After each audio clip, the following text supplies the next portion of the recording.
So,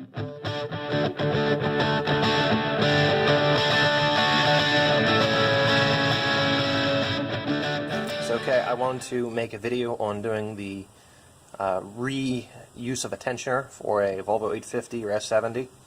Robert DIY did a video on this not too long ago. I actually did watch it.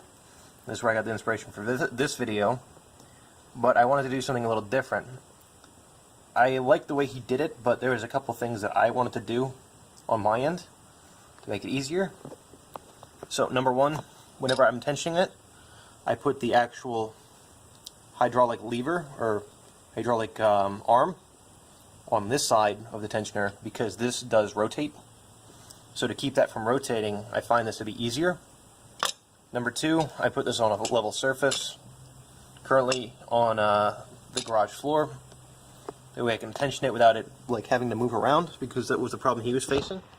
Currently I've been tensioning it every minute, half a turn, and it's been working so far.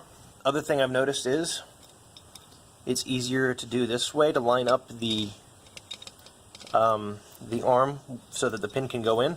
That's really it so far. Just been compressing it and it's been working well. Alright, now I've made a little bit more progress with the tensioner.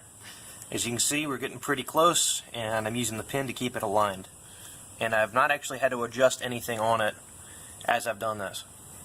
Great, so I got the tensioner fully compressed now, and I had the pin aligned.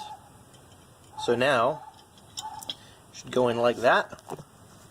And then now you release tension. There you go. Perfect. Now we can reuse it.